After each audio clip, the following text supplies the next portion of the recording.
para animers yang taunya cuma rebahan sambil nonton menggunakan wifi tetangga. Gimana kabar kalian? Apakah masih aman wifi tetangganya? Nah, di video kali ini gue akan menceritakan atau membahas salah satu anime, yaitu anime Saikyou Myoji no Isekai Tenseiki episode ke-9. Nah, kesukaannya para bocil-bocil gak tuh? Nah, tanpa lama-lama langsung saja siapkan minuman, kencangkan celana dalam, dan ya tanpa banyak bacot langsung saja kita galur ceritanya. Slebeu.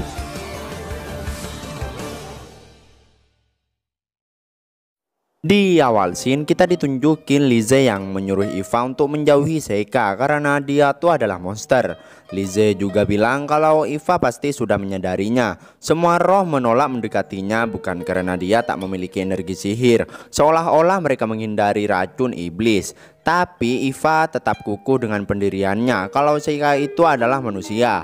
Dia tuh sangat yakin karena dia sudah mengenalnya dari kecil. Sekali lagi Lize mengingatkan Iva untuk menjauhi tuannya yang berbahaya itu dan mengajaknya untuk keliling melihat harem.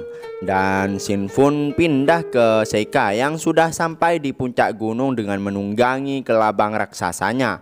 Sesampainya di sarang naga, si Seika malah langsung memanggilnya, dan tiba-tiba inilah yang terjadi. Ada Babang Seika dilawan, kena tangkap nggak tuh? Terus setelah Seika berhasil mengurung naga itu, dia pun pergi ngeliat telur naga itu. Ngeliatnya Yuki jadi bingung karena naga itu jantan, yang berarti dia memiliki pasangan. Tapi Seika bilang kalau naga itu tidak memiliki pasangan, dia berubah dari jantan menjadi betina. Banyak ikan bisa mengubah jenis kelaminnya tergantung lingkungannya. Naga itu mungkin melakukan hal serupa di waktu tertentu setelah pasangannya mati. Selain itu, tidak jarang makhluk hidup bisa berkembang biak hanya dengan betina, misalnya ular dan kadal. Terus Seika membalikkan posisi ujung telur naga itu ke arah atas, dan ia pun mulai percaya tentang cerita Putri Aistria yang menetaskan telur naga. Dan Shin pun pindah ke Iva yang tengah jalan-jalan melihat dunia harem milik sang pangeran Cecilio. Sambil berjalan, Lize juga ngejelasin tentang harem itu. Dia bilang kalau harem Asteria bukanlah tempat istri dan wanita simpanan raja untuk membuang waktu dalam perebutan kekuasaan. Di sana tuh ada banyak pengajar, bisa dibilang kayak akademi dah. Dan juga banyak gadis yang berkarir dalam politik bangsa. Dan hal itu untuk mendidik pejabat pemerintah wanita. Hampir semua ratu negeri berasal dari tempat itu. Dalam artian itu, tempat tersebut adalah harem. Setelah capek karena terlalu banyak berbacot-bacotan, Shin pun kembali lagi ke Seika yang tengah membakar api karena disuruh naga itu untuk merawat telurnya. Dan dia pun akan segera kembali untuk melaporkan ke Cecilio kalau tidak ada bahaya. Tapi si naga itu malah nggak mengizinkannya. Di sisi lain, Iva yang bersama dengan Lize pun kemudian menemui Cecilio yang tengah bersama para bawahannya. Betapa terkejutnya Iva ketika ngelihat sekantong emas di depannya, yang rupanya itu adalah dokumen pembebasan Iva. Cecilio bilang kalau mulai sekarang Iva telah bebas. Meski umumnya hal itu harus dilakukan di kantor resmi pemerintah, tapi tidak masalah karena Cecilio mengakuinya. Dan dia juga akan membayar semua uang pembebasannya. Iva pun bilang kalau hal itu mustahil karena Cecilio butuh persetujuan Seika untuk pembebasannya. Tapi Cecilio sangat yakin kalau Seika pasti udah setuju, karena kalau menolak dia akan mengeluarkan perintah wajib militer dan semua budak di Protoaster dan memaksanya untuk menjual Iva padanya. Dan ketika salah satu bawahannya datang membawa dokumen yang telah selesai, dia pun membutuhkan cap jempol Iva. Dan meski Iva nggak mau, mereka harus tetap memaksanya. Ketika Iva akan menggunakan kekuatan sihirnya untuk membebaskan diri, tiba-tiba aja si Lize menggunakan kekai yang membuat orang nggak bisa menggunakan sihir. Dia juga minta maaf karena itulah yang terbaik untuk negerinya dan juga Iva. Lize pun melukai jempol Iva agar darahnya keluar. Dan di detik-detik saat Lize akan meletakkan jempol Iva ke sebuah kertas, tiba-tiba Dan yaps, dengan epiknya Babang Seika muncul sambil menunggangi Greater Dragon, membuat semua orang di sana auto tercengang bukan main. Seika bilang kalau dia sudah berteman dengan naga dan mengizinkannya untuk menungganginya. Dan dia juga butuh satu orang untuk ikut dengannya karena dia ingin telurnya tetap hangat, jadi akan sangat membantu kalau ada pengguna sihir api. Ngelihat Iva, Seika pun langsung mengajaknya. Iva pun ya tentu aja mau. Tapi si Lize malah ngelarangnya. Iva pun akan tetap pergi dengan Seika karena rupanya dia tuh menyukainya. Dan mereka berdua pun OTW ke tempat sarang naga itu dengan menunggangi Greater Dragon. Sesampainya di sana, secara tiba-tiba mereka malah diserang sama Lava Tiger. Dan inilah yang terjadi. Seika pun menyadari kalau itu perbuatan si Zack. Dan rupanya sejak awal Zack telah mengincar telur itu. Zack pun muncul dengan para kroco-kroconya. Dan yaps, pertarungan pun tak terelakkan. Lava Tiger yang baru terbebas dari sihir Seika langsung diperintahkan oleh Zack untuk menyerang kembali. Tapi Iva dengan cukup kuat menggunakan sihir air hingga membuat Tiger itu terpental sangat jauh. Zack pun agak kesal dan menyuruh semua kroconya untuk maju. Dan tiba-tiba ngelihat Lava Tiger yang gak tersisa abunya sekalipun membuat Zack dan kroconya terkejut bukan main. Nah, baru tahu kan, kena mental gak tuh? Babang Seika nih bos, orang terkuat, senggol dong.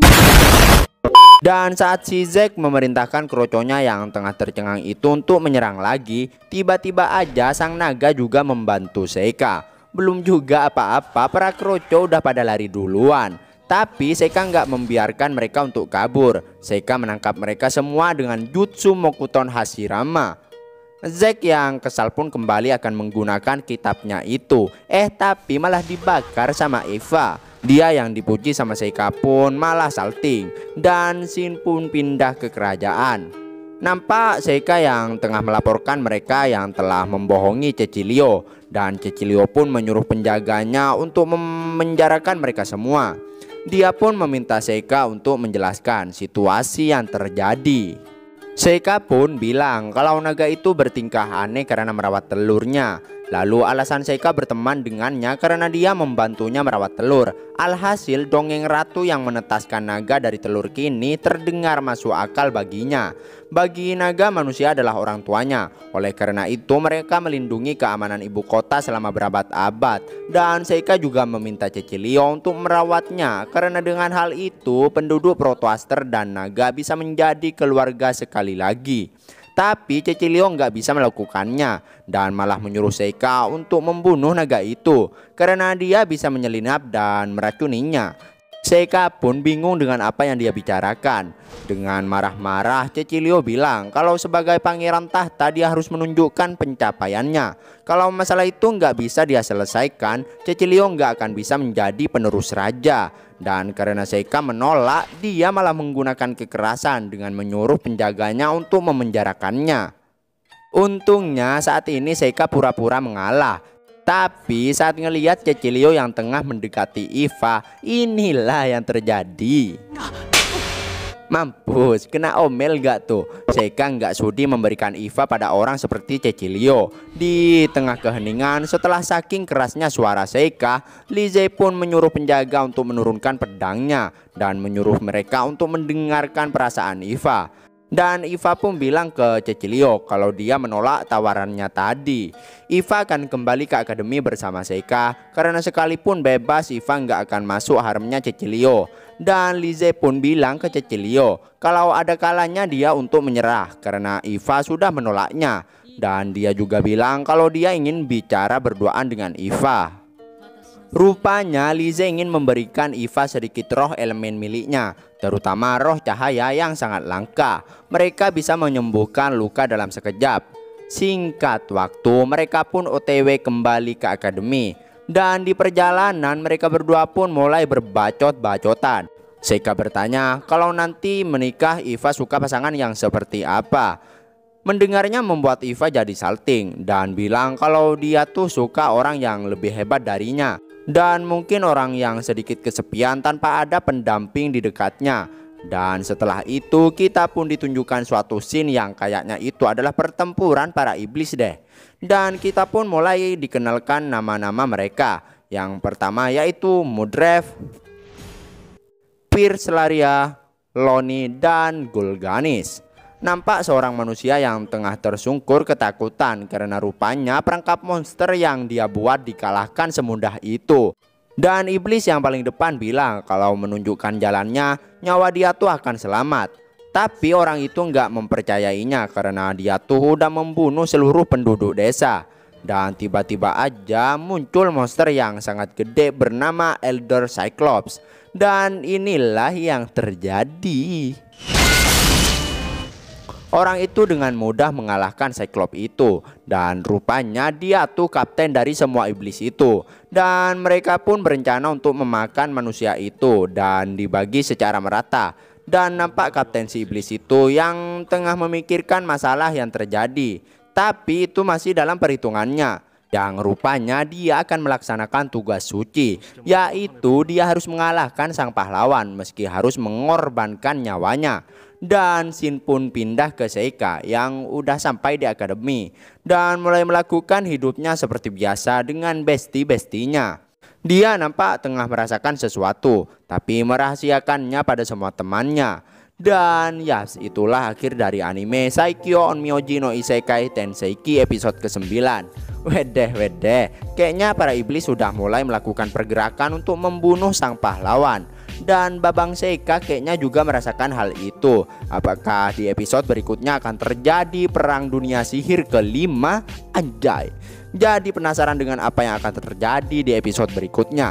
Makanya pantengin terus channel Movie Senpai. Jangan lupa like dan subscribe-nya. Terima kasih buat yang udah nonton sampai akhir. Sampai jumpa di video berikutnya. Selebeu.